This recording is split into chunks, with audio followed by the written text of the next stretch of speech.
Vayuputra Veeranjaneya episode 6 Sanjeevani.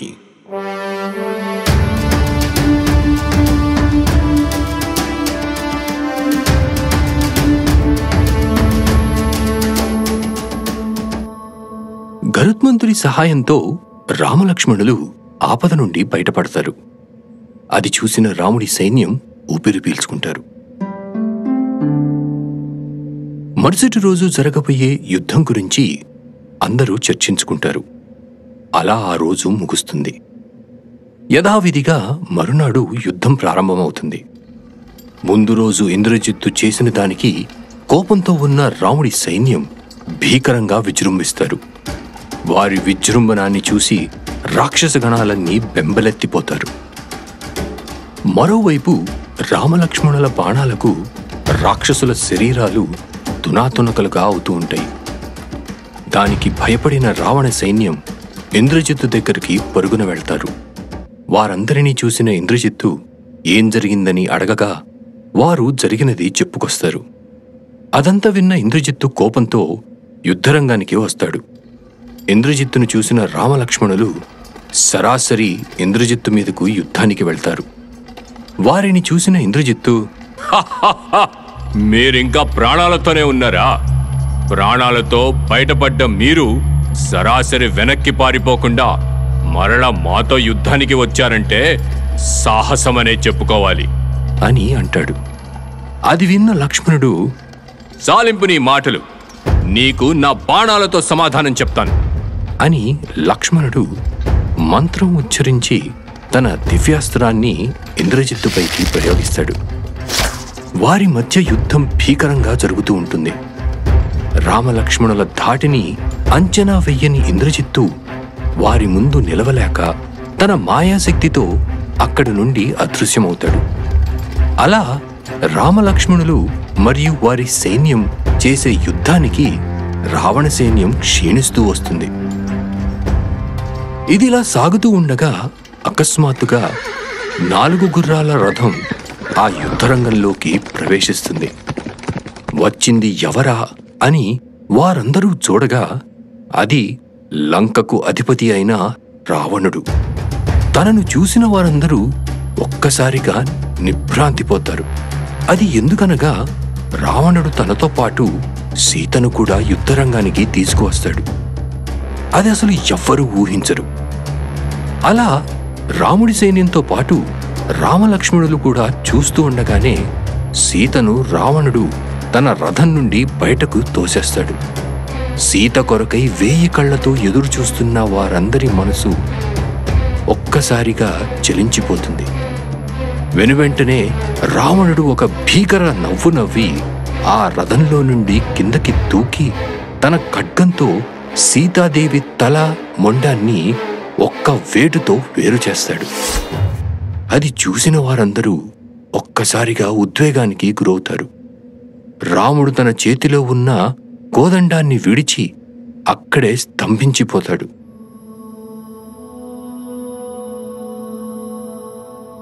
అలా చలనం కూడా లేకుండా అందరూ చూస్తుండగానే రావణుడు తన రథం ఎక్కి తిరిగి వెళ్ళిపోతాడు.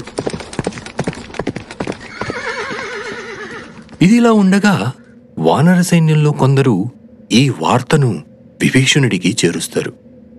విషయాన్ని తెలుసుకున్న విభీషణుడు యుద్ధరంగంలోకి వస్తాడు. జరిగినదంతా క్లుప్తంగా పరిశీలించి వారు చూసినదేది నిజం కాదని, అదంతా ఇంద్రజిత్తు యొక్క మాయ అని వివరించి సీతాదేవి క్షేమంగానే ఉందన్న వార్తను రామలక్ష్మణులతో పాటు అక్కడి సైన్యానికి చేరవేసి విభీషణుడు అక్కడి నుండి వెళ్ళిపోతాడు. అది తెలుసుకున్న వారందరూ శాంతించి మరలా యుద్ధాన్ని కొనసాగిస్తారు. కొంతసేపటికి ఇంద్రజిత్తు అక్కడ ప్రత్యక్షమయ్యి తన యుద్ధాన్ని కొనసాగిస్తాడు.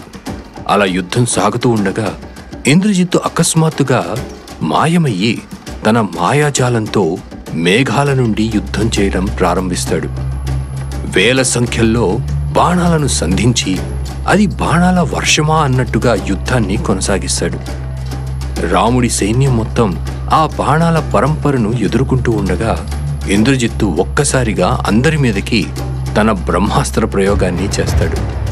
దానితో అక్కడి వానర సైన్యం మొత్తం రామలక్ష్మణులతో సహా బ్రహ్మాస్త్ర ప్రయోగానికి గురవుతారు.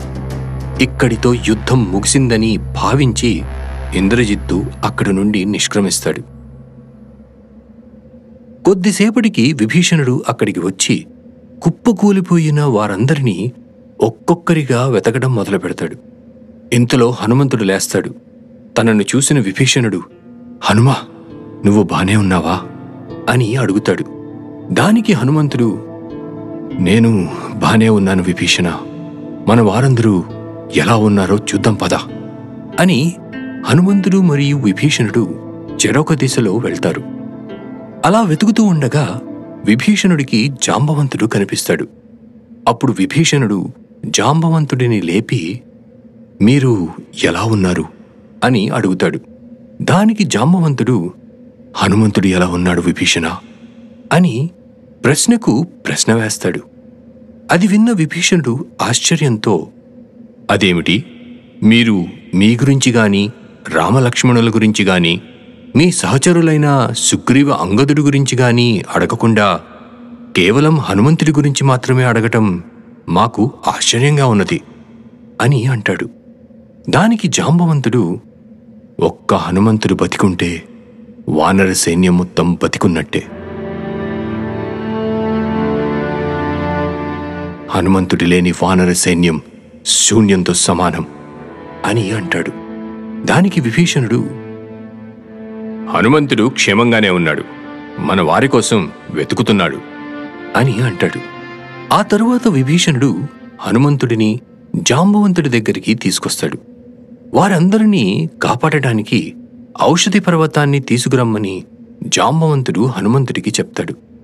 అలా జాంబవంతుడు తన మాటను పూర్తి చేసేలోపే హనుమంతుడు ఒక్కసారిగా గాలిలోకి ఎగిరి ఆ ఔషధి పర్వతం జాడ కోసం నలుదిక్కులు వెతికి దానిని కనిపెట్టి జాంబవంతుడి దగ్గరికి తీసుకొస్తాడు. ఆ ఔషధి పర్వతంలో ఉన్న ఔషధాలను ఉపయోగించి రామలక్ష్మణులతో పాటు వారి సైన్యాన్ని కాపాడుకుంటారు. అలా అందరూ కోలుకున్న తర్వాత మరునాడు యుద్ధం యథావిధిగా సాగుతూ ఉంటుంది. ఇంద్రజిత్తు తాను చేసిన యుద్ధానికి రాముడి సైన్యంలో ఎవ్వరూ మిగిలి ఉండరని భావించి యుద్ధరంగంలోకి అడుగుపెడతాడు. అలా వచ్చిన ఇంద్రజిత్తు అక్కడ పరిస్థితిని చూసి ఆశ్చర్యపోతాడు. తాను అంతలా యుద్ధం చేసిన తర్వాత కూడా అక్కడ ఎలాంటి ప్రాణ నష్టం లేకపోవడం చూసి ఇంద్రజిత్తు ఆశ్చర్యపోతాడు. అలా యుద్ధం చేస్తున్న రాముడి సైన్యాన్ని చూసిన ఇంద్రజిత్తుకు మరింత ఆగ్రహం కలుగుతుంది. దానితో తాను రెట్టించిన ఉద్రేకంతో వారందరి మీదకు తన బాణాల పరంపరను భీకరంగా సాగిస్తాడు. తన ధాటికి వానర సైన్యం నిలబడలేకపోతుంది. ఇలా యుద్ధం సాగుతూ ఉండగా వారి సైన్యాన్ని కాపాడుకోవడం కోసం రామలక్ష్మణులు ఇంద్రజిత్తుతో యుద్ధానికి దిగుతారు. ఈసారి ఎలాగైనా ఇంద్రజిత్తును జయించాలనే తపనతో వారి యుద్ధాన్ని కొనసాగిస్తూ ఉంటారు. అలా భీకర యుద్ధం జరుగుతూ ఉంటుంది. అక్కడ పరిణామాలను చూసిన ఇంద్రజిత్తు తాను ఎక్కడ ఓడిపోతానో అని అనుకుని తన దగ్గర ఉన్న మంత్రశక్తిని ఉపయోగించి వారి ఎదుట నుండి అదృశ్యమయ్యి గోప్యంగా ఉండి యుద్ధం చేయటం మొదలు పెడతాడు. అయినప్పటికీ రామలక్ష్మణులు వారి యుద్ధాన్ని అంతే సామర్థ్యంతో కొనసాగిస్తూ ఉంటారు. అలా యుద్ధం జరుగుతూ ఉండగా ఇంద్రజిత్తు తన మాయాశక్తిని ఉపయోగించి రామలక్ష్మణుల దృష్టిని మరలిస్తాడు. అదే సరైన సమయం అనుకున్న ఇంద్రజిత్తు తన దగ్గర ఉన్న శక్తి అస్త్రాన్ని తీసి మంత్రోచ్చారణ చేసి ఆ అస్త్రాన్ని లక్ష్మణుడి మీదకు సంధిస్తాడు. ఆ శక్తి అస్త్రం యొక్క ప్రభావానికి లక్ష్మణుడు అక్కడికక్కడే కుప్పకూలిపోతాడు. అది చూసిన వానర సైన్యం మొత్తం లక్ష్మణుడి దగ్గరకు పరుగున వస్తారు. అలా లక్ష్మణుడిని చూసిన వారందరూ కన్నీటి పర్యంతమయ్యి స్తంభించిపోతారు. తన సోదరుడికి ఇటువంటి పరిస్థితి రావడానికి కారణం తానే అని భావించి రాముడు బాధపడతాడు. ఇదంతా చూసిన హనుమంతుడు బాధతో ఇప్పుడు లక్ష్మణుడిని కాపాడటం ఎలా అని జాంబవంతుడిని మరియు విభీషణుడిని అడుగుతాడు. దానికి వారు బదులిస్తూ లక్ష్మణుణ్ణి కాపాడుటకు ఒకే ఒక్క మార్గం ఉందని, అది సంజీవని అని హనుమంతుడికి వివరిస్తారు. సూర్యోదయం లోపే ఆ ఔషధిని లక్ష్మణుడికి ఇవ్వాలని, అలా చేయలేకపోతే లక్ష్మణుణ్ణి కాపాడటం అసంభవమని వివరిస్తారు. దానికి హనుమంతుడు ఆ సంజీవని జాడను అడగగా అది హిమాలయ పర్వతాల దగ్గర ఉంటుందని వివరిస్తారు. అది విన్న హనుమంతుడు సరాసరి గాలిలోకి ఎగిరి వాయువేగంతో హిమాలయ పర్వతాలను చేరుకుంటాడు. సంజీవిని ఉన్న పర్వతం దగ్గరకు వెళ్ళి ఆ సంజీవిని కోసం ఎంతో గాలిస్తాడు. కాని అది ఎక్కడా దొరకదు. సంజీవనిని గుర్తుపట్టడం హనుమంతుడికి చిక్కుగా మారుతుంది. ఆ పర్వతాన్ని సంజీవనిని తనకు ఇవ్వమని అడుగుతాడు. దానికి ఆ పర్వతం నిరాకరిస్తుంది. అది విన్న హనుమంతుడికి కోపం వస్తుంది. మరోవైపు సమయం గడిచిపోతూ ఉంటుంది. ఇక చేసేదేమీ లేక హనుమంతుడు తన శరీరాన్ని పెద్దదిగా చేసుకుని ఆ సంజీవని ఉన్న పర్వతాన్ని తన అరచేతిలో పెట్టుకుని వాయువేగంతో లంకానగరానికి చేరుతాడు. అక్కడ ఉన్నవారు ఆ పర్వతాన్ని ఎక్కి ఆ సంజీవనిని తీసుకొచ్చి లక్ష్మణుణ్ణి కాపాడతారు. లక్ష్మణుడికి ఈ పరిస్థితి రావడానికి కారణమైన ఆ ఇంద్రజిత్తును హతమార్చడం ఎలా అని అందరూ చర్చించుకుంటారు. అలా ఒక్కొక్కరు వారి వారి సూచనలను, సందేహాలను తెలుపుతూ వస్తారు. అలా అందరి సందేహాలను విన్న విభీషణుడు లేచి ఇంద్రజిత్తుకు ఉన్న వరం గుర్తు చేస్తూ ఇలా అంటాడు. ఇంద్రజిత్తు బ్రహ్మదేవుడి ఇచ్చిన వరం యొక్క ఫలితంగా ఆదిశక్తికి యజ్ఞం పూర్తి చేసి యుద్ధం చేసిన ప్రతిసారి తనకే విజయం లభిస్తుంది. ఆ యజ్ఞం పూర్తి అయిన వెంటనే ఇంద్రజిత్తుకు అపార శక్తులు కలుగుతాయి. దానితో ఇంద్రజిత్తును యుద్ధరంగంలో ఎవ్వరూ ఓడించలేరు. కావున ఇంద్రజిత్తును మనం గెలవాలంటే తాను చేసే యజ్ఞాన్ని పూర్తి కాకుండా నిర్వీర్యం చేయాలి అని అంటాడు. దానికి సరే అని అందరూ అనుకుంటారు. లక్ష్మణుడు లేచి విభీషణుడితో పాటు ఆ యజ్ఞాన్ని పూర్తి కాకుండా ఆపడానికి అరణ్యానికి బయలుదేరతాడు. అలా వారిరువురు అరణ్యానికి చేరుతారు. అక్కడ అత్యంత నిష్ఠతో యజ్ఞం చేస్తూ ఇంద్రజిత్తు కనిపిస్తాడు. లక్ష్మణుడు తన దగ్గర ఉన్న అస్త్రాలను యజ్ఞం చేస్తున్న ఇంద్రజిత్తు మీదకు సంధిస్తాడు. కాని అవి విఫలమవుతాయి. అది చూసిన లక్ష్మణుడు ఆశ్చర్యపోతాడు. అక్కడే ఉన్న విభీషణుడు ఇంద్రజిత్తు యజ్ఞం చేసే సమయంలో తన యజ్ఞాన్ని ఎవరూ భంగం కలిగించకుండా తన చుట్టూ ఒక రక్షావలయాన్ని ఏర్పరచుకున్నాడు అని చెప్తాడు. కావున ఇలా దూరం నుండి అస్త్రాలతో తన యజ్ఞాన్ని భంగం చేయడం అంత సులువైంది కాదు అని అంటాడు. అది విన్న లక్ష్మణుడు ఇంద్రజిత్తుకు దగ్గరగా వెళ్లి తన శక్తితో ఆ రక్షావలయాన్ని ఛేదించి చివరకు ఇంద్రజిత్తు చేస్తున్న యజ్ఞాన్ని భంగం చేస్తాడు. అది చూసిన ఇంద్రజిత్తు ఆశ్చర్యపోతాడు. తనకు బ్రహ్మదేవుడు ఇచ్చిన వరం గుర్తొస్తుంది. అది ఏమనగా, తాను యజ్ఞం ఆచరిస్తూ ఉండగా ఎవరైనా ఆ యజ్ఞాన్ని భంగం కావిస్తే అలా చేసిన వారి ద్వారా తనకు మృత్యువు సంభవిస్తుందని బ్రహ్మదేవుడు చెప్తాడు. అది గుర్తొచ్చిన ఇంద్రజిత్తు దీనికి కారణం ఎవరా అని తన తల తిప్పి చూడగా అక్కడ లక్ష్మణుడు కనిపిస్తాడు. అది చూసిన ఇంద్రజిత్తు, నీ ద్వారా మాకు మృత్యువు సంభవించడయా? అసంభవము! ఆ మృత్యువు ఒడిలోకే నిన్ను చేర్చద లక్ష్మణ అని అంటూనే దూరంగా ఉన్న విభీషణుణ్ణి చూసి, ఇంతటి నమ్మక ద్రోహం చేస్తారా పినతండ్రి? మీరు ఈ మానవుల చెంతన చేరిన నాడే మిమ్మల్ని వధించాల్సింది.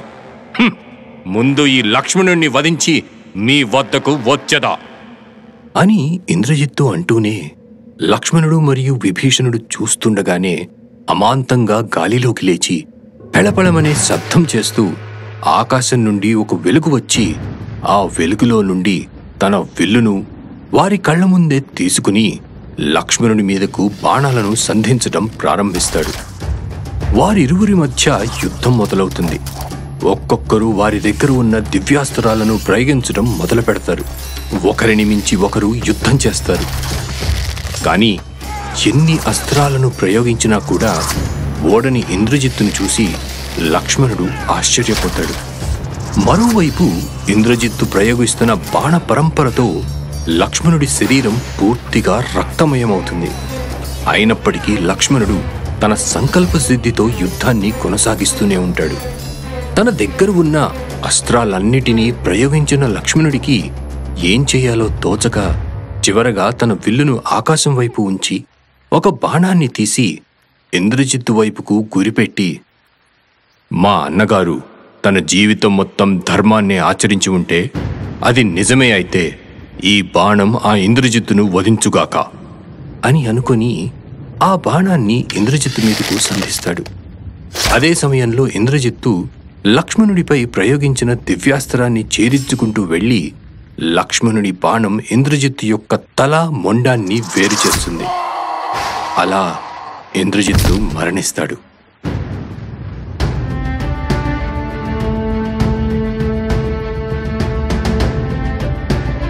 మరోవైపు రాముడు తన కోదండాన్ని మండలాకారంలో పెట్టి తన అక్షయతునిరం నుండి బాణాలను తీసి రాక్షసవధను ప్రారంభిస్తాడు.